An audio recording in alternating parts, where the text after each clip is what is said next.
I have to be very careful about what I say. Very long time I was under NDA. There's a lot of stuff that people don't know that goes on. I'm telling you, they're rotten from the core. At one point, we were security having to escort KSI to his seat. At one point, it felt like the arena was burning. KSI's mum was in the rain, absolutely soaking wet through. I felt so bad. Hello and welcome back to another episode of the Director's Chair podcast. On today's episode, I'll be joined with Izaak Thornalley. Pleasure. Not seen Pleasure, you for ages. Thierry. I know, it's been a while. It's been what, a few hours? Isaac's a talented graphic designer. He's worked with loads of combat sports brands such as PFL, The Zone, Kingpin Boxing, some YouTube groups known as Beta Squad. And today we're just going to learn a bit about his story and ask him a couple questions. Fire away. So to start off, how did you find yourself ending up as a graphic designer? It stems from college. So I came out of secondary school. Well, I did secondary school aiming to be an architect.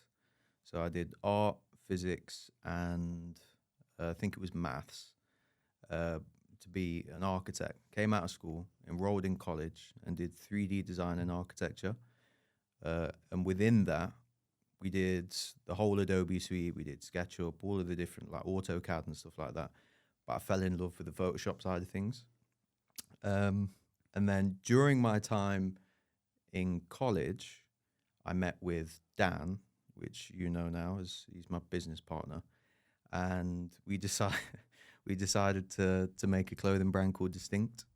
And part of that was creating like a website, designing the clothes, doing the social media, and all of that was based on like Photoshop. So I do like the graphics for the website. I'd do the logo, you name it, I'll do it on Photoshop. And then that also got me into web design. So yeah, the start of it was meeting Dan and just trying to create a business, and from that having to learn the system. So I fell into it accidentally, really. What were some of the difficulties you came across, doing a clothing brand with Distinct and stuff? Probably, well, the main difficulty was funding. We were 16, 17 years old. We didn't have a job. We had this pipe dream of leaving school and making money from a clothing brand, but we had no money to put into it. So it was asking parents, any kind of like pocket money that you could get, and just throwing it into like Gildan t-shirts and Gildan hoodies. So the hardest part was probably the funding. I mean, it was demanding, don't get me wrong. We had like a little shed at the top of Dan's garden. We had our own vinyl press in it. We had a vinyl printer. We took it serious. But yeah, the hardest part was the money, 100% the money. Because without money, how are you going to buy stock? We couldn't start it without it. So, but yeah, looking back on it now, I'm really glad that I did do that. Part of me is always felt maybe I would have preferred to do architecture. Maybe if I went down the route that I should have done at college and gone to university and done the 7 years, I mean, I'd still be there now. But if I'd done that, maybe I'd love it. I probably would, but I'm so glad that I decided to do the clothing brand, even though we're not doing it anymore, because it's led me to where we are now. Yeah. What are some of the things that you learned from having your own clothing brand and running the business? Well, I learned a lot of processes from, simple designs on Photoshop, having to vector it so you could blow it up. It's not pixelated when you print it off. I learned stock inventory. I learned how to design and manage e-commerce websites, basic SEO, very, very basic SEO, metadata. We also had our first taste of what it would be like to have like quote unquote employees.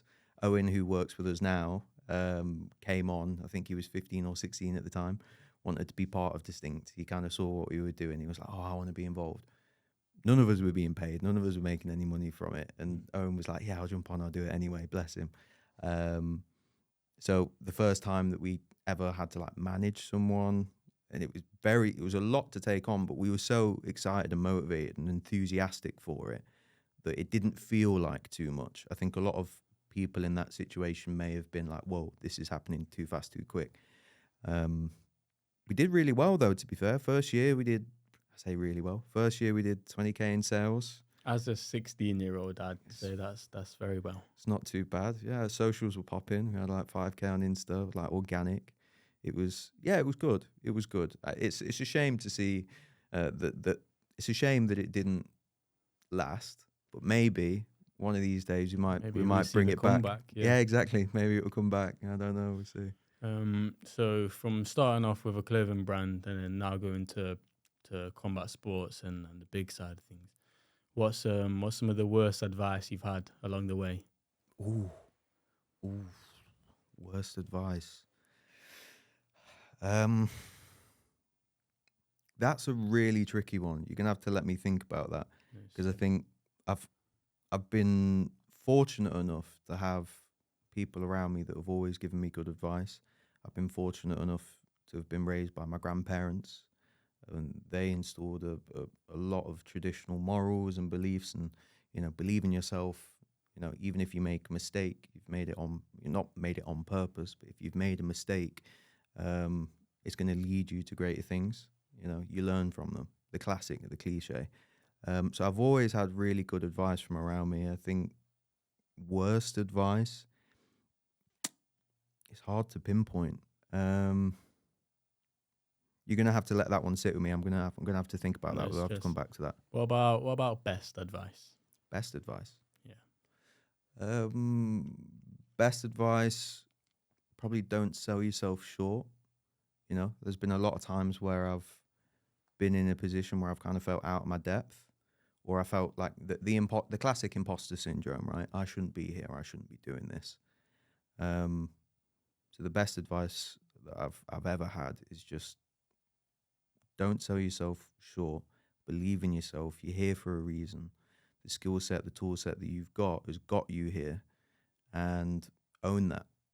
Wear it. It's a badge of honor. I think the place that I got to now, if at any point that imposter syndrome took over and said, no, you're in over your head, you're way out of your depth, I wouldn't be where I am now. So yeah, I think best advice for sure has been don't sell yourself short. I agree. I definitely agree. Regarding art and graphic design, what would you say is like your main, like what strives you to keep doing it? Like for example, with filmmaking, like I really want to, like the end goal is to create things that like actually touch people and like, could like lead people down a better life, I suppose. What is something in graphic design that like just keeps you striving towards it? I think, I don't know.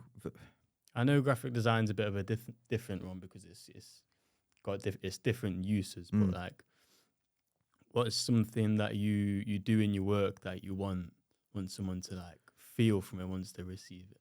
To be fair, I don't do my work necessarily for validation. Obviously, the line of work that I'm in, it's great to hear client feedback, and you always want your client to be happy. But going back to how you phrased that before, I think the main reason why I do it and what I strive for, it kind of stems from being a kid. My grandparents, from a very, very, very early age, would encourage me to sketch and draw. I'd draw simple stick men, and I'd always do like landscapes with suns and what have you. Any spare time that I had, I'd be next to my grandmother, and she'd have a piece of paper and a pencil, simple as that. And I spent hours. I loved it. There's always been this like creative cog in my head. And I think if I wasn't doing graphics or I wasn't doing anything that was creative, if I came over into videography, I'd still love it because it's creative. Yeah. I just have to be doing something creative, and I'm best at graphics.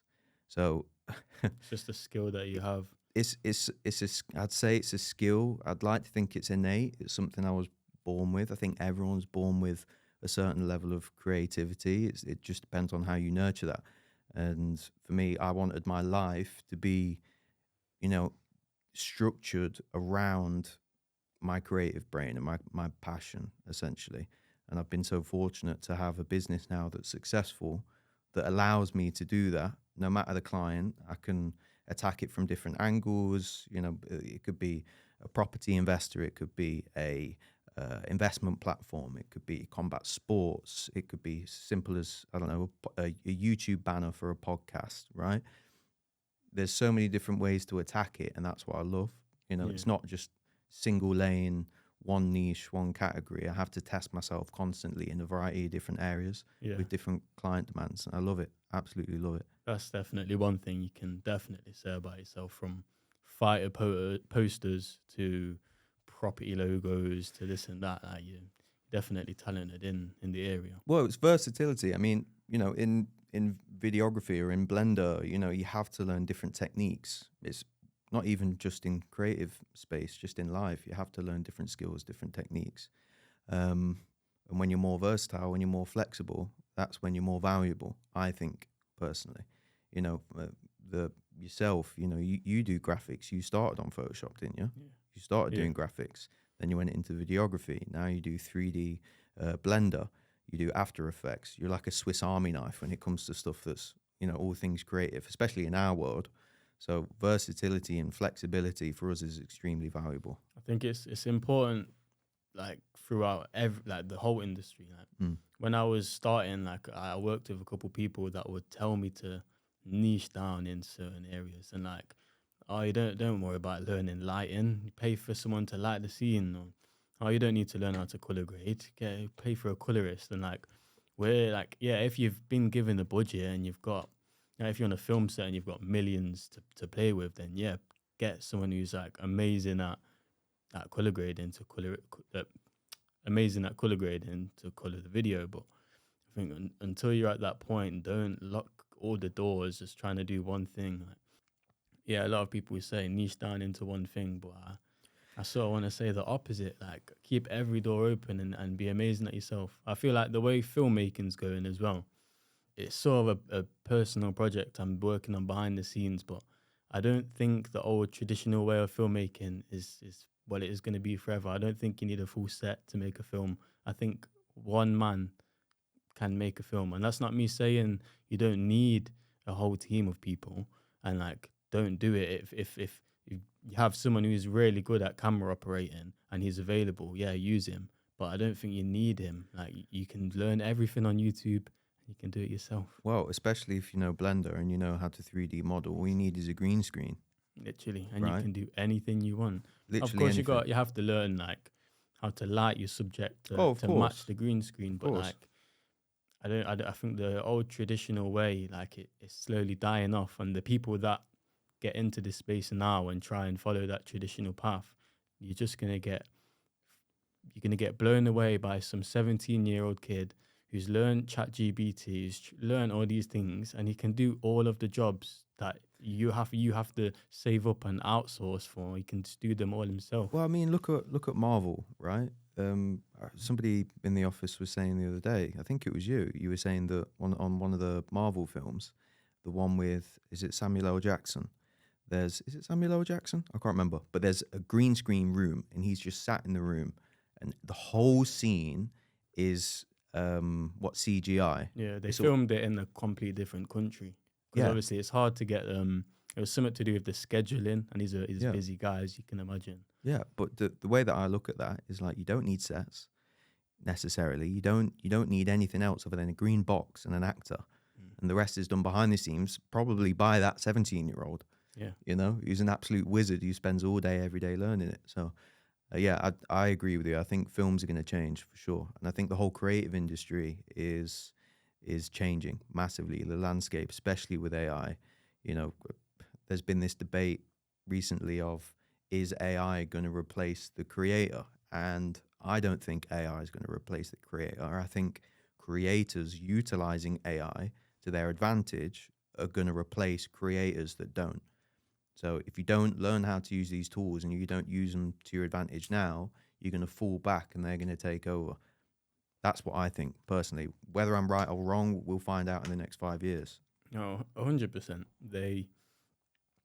Somebody who's using ChatGPT to come up with for example, a content plan, they've got that content plan made within a second, compared to the graphic designer who's working on someone's brand, and they have to spend time making a content plan while also making their logos and that. Like, you'd be stupid not to use it. You're just adding more tasks to do for yourself that a computer can do in a second. Well, there's AI video editors, there's Autopod, there's AI image generators, there's there's a crazy amount of AI tools out there that people just haven't discovered yet. And the very few that do know about them are using them to get ahead. Yeah. And then when they do come mainstream and everyone starts using them, they're going to be way off. Yeah. For example, we're going to wrap up this pod, and I'm going to go in there and I have some YouTube videos that I've scripted that I need to film. And I'm just going to, instead of like the traditional way, well, not traditional way, the old way would be, I'm going to go in there and I'm going to go through and spend an hour or 2 hours cutting up this podcast and upload it. I'm going to go in there, I'm going to put this in Autopod. It's going to take 15 minutes. Then I'm going to film my YouTube videos.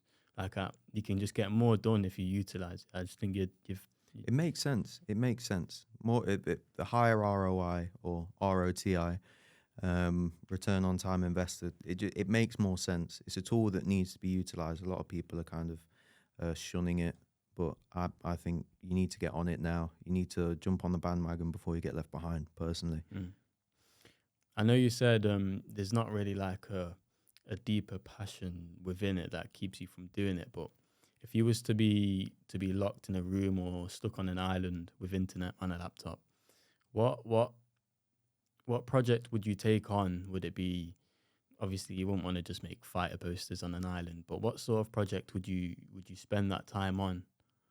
What's like the personal passion behind it? That away from client work, away from other people's ideas, like if it's your ideas, your laptop, what sort of thing are you going to make? There was a period of my life where I didn't have any income for 6 months. And during that period, I had to think of something to do. And that creative cog that I mentioned was ticking, and it was like scratching at me. And it was like, I just need to do something. So I came up with the idea of creating digital art. It's called Vinnie Banks. It's essentially altered Renaissance art. So like there's some out there that are on the desks, and it'd be something like, I don't know, a Renaissance man, but he's wearing a balaclava and he's got like face tattoos or something like that. For me, it would probably be doing that. It would probably be Vinnie Banks. It would be doing some more art, because I absolutely loved it. I'd spend 16 hours a day creating art, and then I'd throw it into an image upscaler, create posters out of it, put it on Etsy. And at the moment, it's just passive. It's distributed by a third party. So it's printed and then sent out, fulfilled, straight to the person who's purchased it. I don't have to do anything now that I've created that art. It's passive income that comes in. So 100% I'd be doing that if I was on the island. Where can the people watching the podcast buy some Vinnie Banks artwork? www.vinniebanks.com, or you can go to the Vinnie Banks Etsy store. So www.etsy.com/Vinnie Banks. The links will be in the description. Yeah, just down below. I love it when like you sort of find something that you can wake up and like, I'm going to work on this, and you spend 16 hours a day working on it.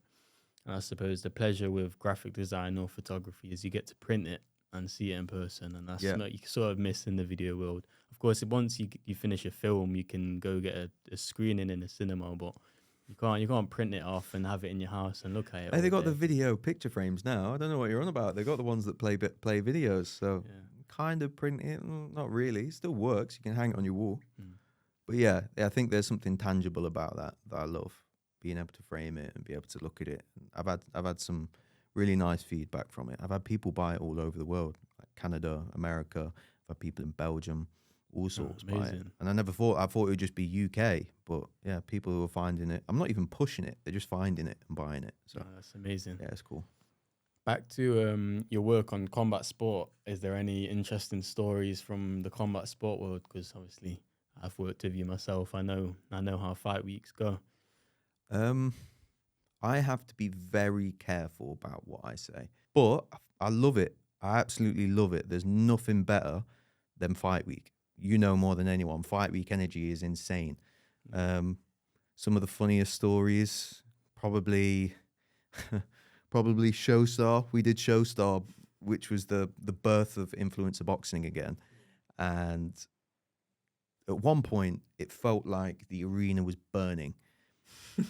There was people outside in the rain for about 3 hours. They couldn't get in. People who shouldn't have been outside in the rain. We had the sidemen in the rain. Yinka, KSI's mum, was in the rain, absolutely soaking wet through. I felt so bad.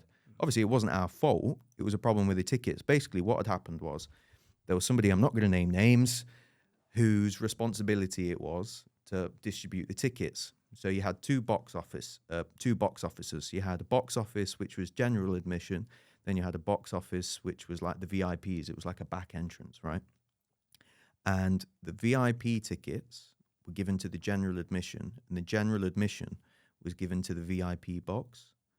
So the people turning up to the VIP were getting these like tickets where they're in the absolute nosebleeds, and the people in general admission were getting the VIP seats. The woman who ran the event, essentially the woman who was a manager of the arena, was having none of it. Even though they're VIPs and they've got millions of followers, they're not getting in unless they get these tickets. The funniest part was, we're the content team, right? We should be capturing the event. My brother was behind the kiosk at the VIP place, like distributing these tickets, just trying to get people in through the door. Meanwhile, Halal Ham's fighting Salt Pappy. The arena's like empty because nobody can get in. It was absolute chaos for that. And that's why anybody watching, hire Blood Brother Media, not only a content team, security guards. Yeah. At one point, we were security having to escort KSI to his seat. There was no security getting him through the arena to his seat. I was running around grabbing towels for people backstage. Nobody had any towels. There was no bottles of water. Joe Weller was a commentator and he didn't have any water. I had to run down to the shop, grab a bottle of water for Joe Weller. It was crazy. I don't know how we got through that.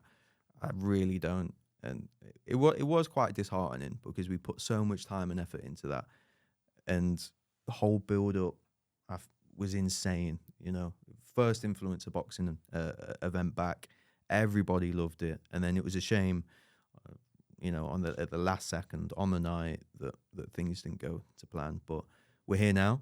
It's a story to tell. It is a story to tell. And there's a lot of stories within that I wish I could tell, that I wish I could make public, but that'll have to be for another day, another pod. To change the topic, what is one brand that you see, not necessarily a brand, whatever, that you see and they just have really shit graphic design? Shit's a strong word. I don't want anyone out there not to come to me and ask for me, to do some work for you. So I've got to be careful with what I say. But as a Nottingham boy and as a Nottingham Forest fan, there's something about the Nottingham Forest Instagram at the minute that's just like niggling at me. Let me rephrase the question so you could potentially still work with them.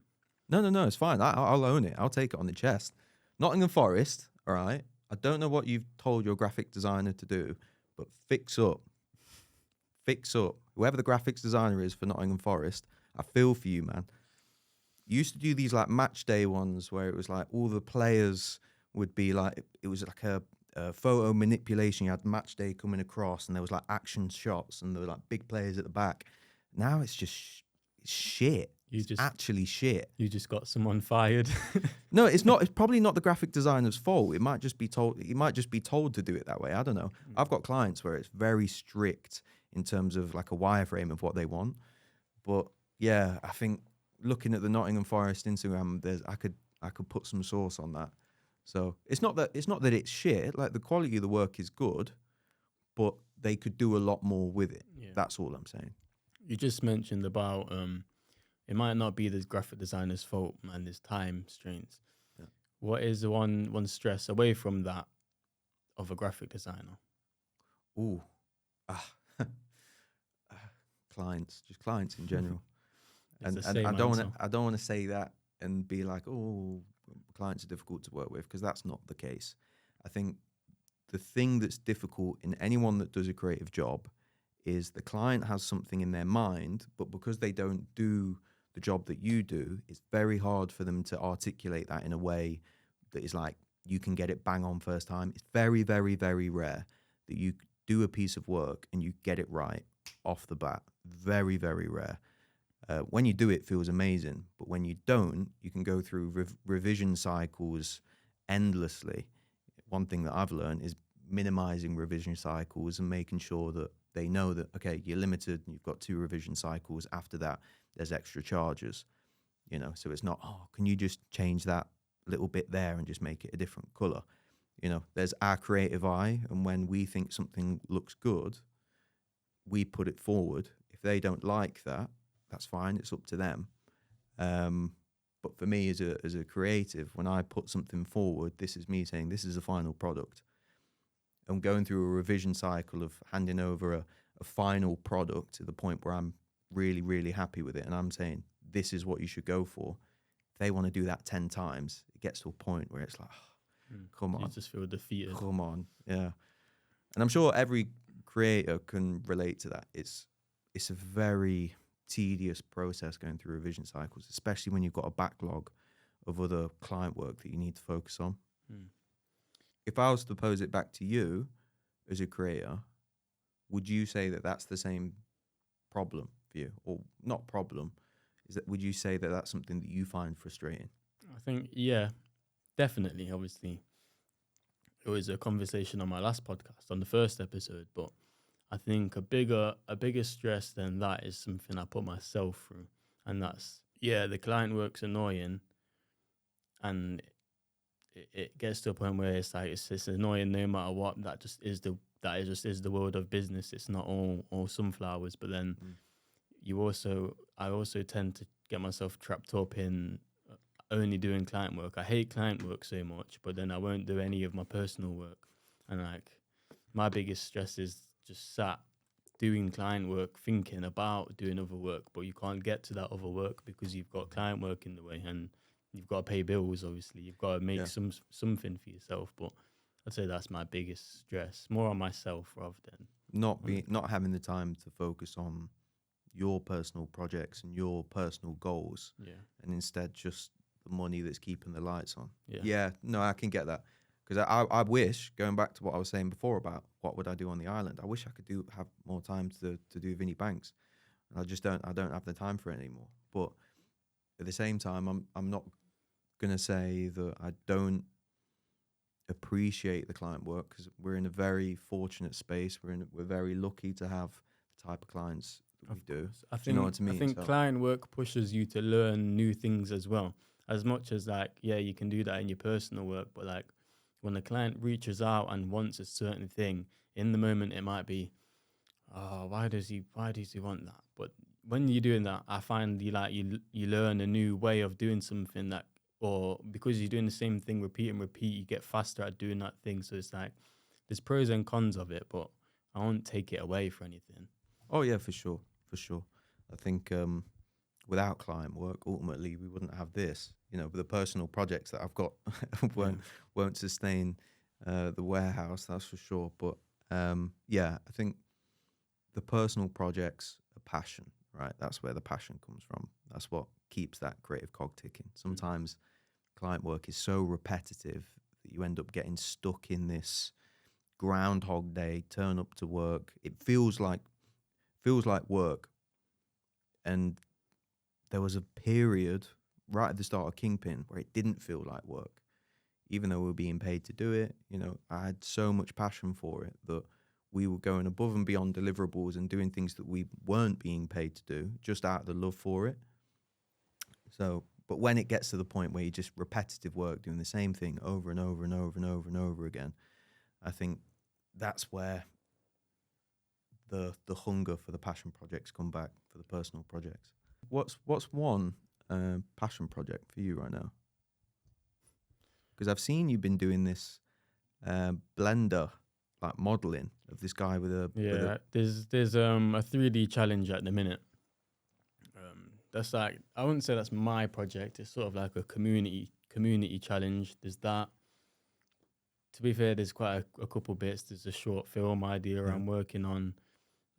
I've been through loads of short film ideas, but I think I finally landed on one that is achievable and like actually film like I can do it. There's no lines, there's one actor, and like it's something that can actually be filmed. I've planned probably about 3 short films before this, and I've been so disheartened that none of them have happened. Like my goals of the year was like this 4 quarters of the year, and I wanted to make a short film for all 4 quarters. Now we're in the 3rd, and I haven't made my first one. But yeah, I beat myself up about it. But I also learned I was trying to do things that were crazy, and even crazier that they were my first short film. But now I've sort of narrowed it down. It's probably, it's the best idea anyway, but now it's actually doable in a time frame that's not gonna, like I said, this client work going on, but it shouldn't be something that takes crazy amount of time. I don't have to hire loads of people. Owen's my actor. Owen's your actor? Owen's my Is he actor. really? Owen's my actor. He loves it. Any bit of screen time he can get, he loves it. Can. He's natural, to be fair. Yeah, he's good. From an acting standpoint, I'm not too sure, but he's. We'll see. No, We'll but see. I'm excited to see it. Can you give me an idea of the concept, or is that all hush hush at the minute? Anyone that takes the idea, fuck you. Okay. Yeah. But it's a guy that is just obsessed. He knows something that everyone else doesn't know. Okay. And he's obsessed with backing up everything. Okay. Like he downloads videos from YouTube onto his hard drives because he's just so scared that everything's going to disappear one day, and he's sort of preparing for that to happen.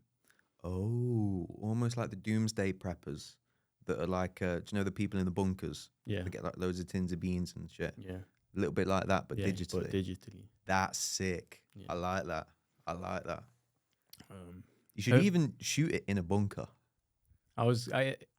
The plan is for it to be filmed in a bedroom. Oh, right. And it's sort of like he's not like a crazy like scientist guy or anything. He's a regular guy, but he's cracked the code. He understands what's going on. He read in between the lines, basically. Okay.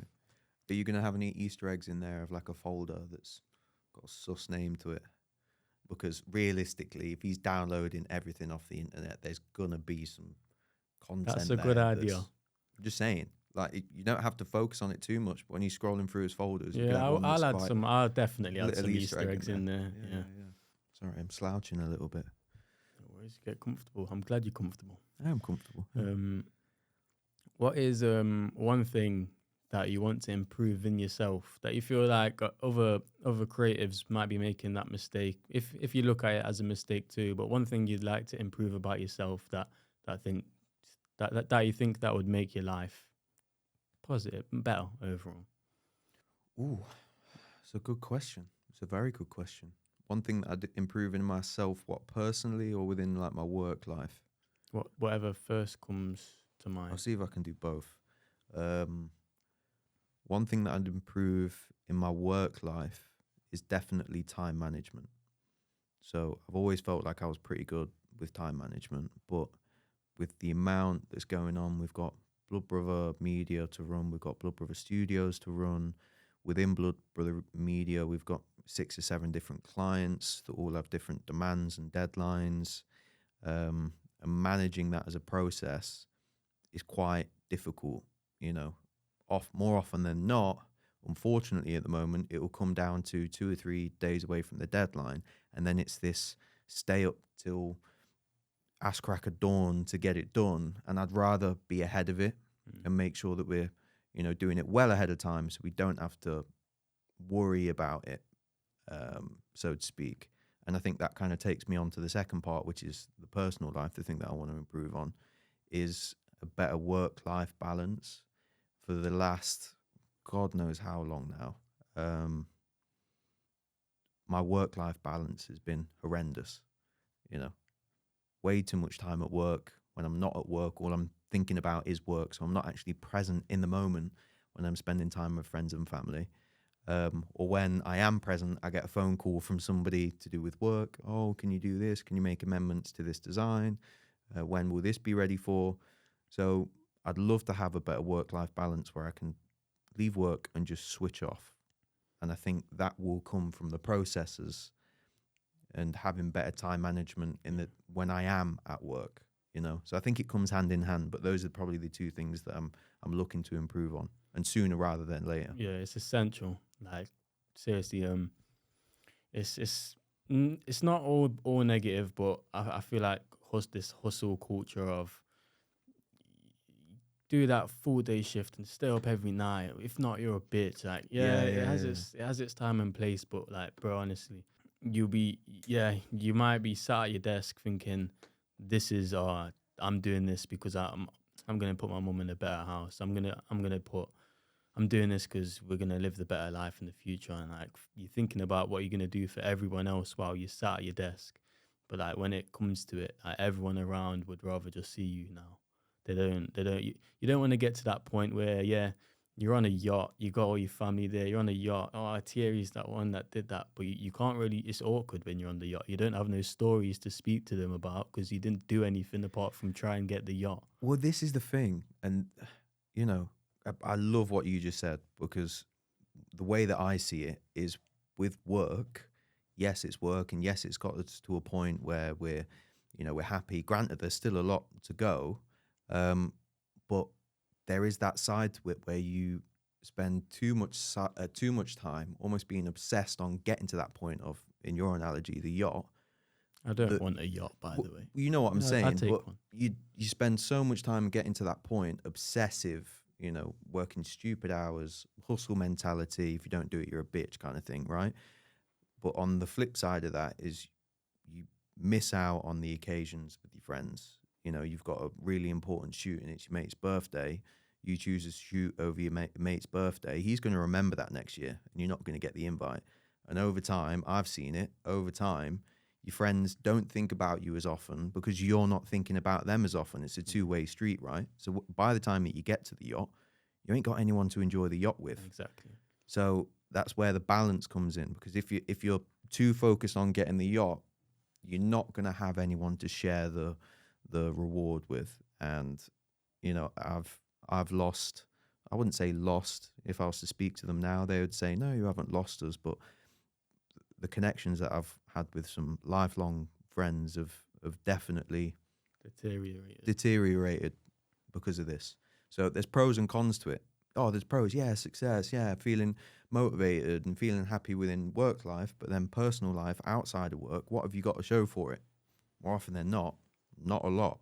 So it's the lesson that we hear all the time. Like every successful person, you ask them what do they regret, and they say, I wish I saw my family more. Exactly. Everyone says the same thing, and I think it would be stupid to think that we're any different and we're not going to make the same mistake. But it's a constant battle. I don't know whether you feel it, but when I'm at work, I feel guilty for being at work and not spending time with my significant other. But then when I'm with my significant other, I feel guilty not being at work and getting shit done and getting to the place that I want to be at. That's Do you know what I mean? It's a constant battle. Exactly my next point. Exactly how I was gonna phrase it to you. Like, I feel like instead of half-heartedly doing both things, like dedicate the time to go see your family, and after a while, it's like you're gonna be seeing your family. Yeah, first week you do it, you'll be like, I could be getting stuff done. But once you can enjoy that time, then just go to work, get what's done at work done, and then once you go through it a couple of times, like you're gonna be able to actually enjoy the moments while you're having them, rather than like you spend time with your girlfriend now when you're thinking about there's a video that needs to be done this weekend or whatever. Don't get me wrong, there's times that I spend with my girlfriend where there's nothing going on in my head, and you know what I mean by that. There's not a single thought goes through my head when I'm spending time with my girlfriend sometimes. But yeah, I've definitely fell into that trap of spending time with friends or family, and you're thinking about work that you need to do, you're on a tight deadline and you haven't got something done and it's stressful, and it affects that time. You're not actually present in the moment when you're with them. And yeah, I just want to be able to switch off and not have to worry about it. But it's hard when you not only have clients that you need to make happy, but when you're actually running a business, it's there's no excuse, because if you switch off, no one's going to come and save you. No one's going to do it for you. Luckily, we've got a team. Everyone steps in. Everyone helps out. Say, look, I'll do it. Yeah, I don't like expecting other people to step in for me. I think that's one thing that I struggle with. Putting the responsibility on somebody else when it's my responsibility. I struggle with that. I'll keep it short. There's only 2 more things to ask. Go for it. 2 more sections. I suppose we've already sort of covered it, so you don't have to repeat yourself if we have. But advice to up and coming or graphic designers at the moment. Probably the biggest the biggest advice that I would give to any creator, not even graphic designer, any creator out there, surround yourself with other creatives. If you're doing it on your own, you're doing it wrong. Surround yourself with a team of people that think like you, that are motivated like you. You know, we've built a business off of that. You know, we're all creatives. We all think the same way. We all want the same things out of life. And rather than doing it on your own and getting 20% of the work done, do it with 4 other people and get 100% of the work done, 5 times as quick. I think surrounding yourself with people that are creative thinkers not only makes the work easier, but it makes you better at what you do. And if you can go into a project as a team, you can ask for more because you're providing more value, and you can be in separate areas. You can have a graphic designer, even within graphic design, depending on how big the project is. You could have a branding specialist.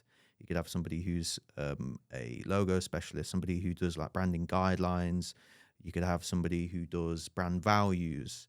You've got the people that do, social posts. You've got the people that do website artwork. You've got all sorts of different roles. And if you can find one person that kind of covers it all, great. But you've got graphic design, you've got videography, you've got 3D and motion, the blender, you've got all of these different departments. If you can have a team that cover all these areas, you can offer it as a package to a client. And that's what we do.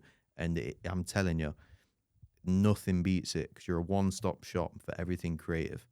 Yeah, great advice. Great advice. Some rapid fire questions before we wrap up. There's not that many. Go for it. I'm ready. Favorite color scheme? Green. Photoshop or Illustrator? Photoshop. Black and white or color? Color. Early mornings or late nights? Early mornings. Coffee or energy drinks? Coffee.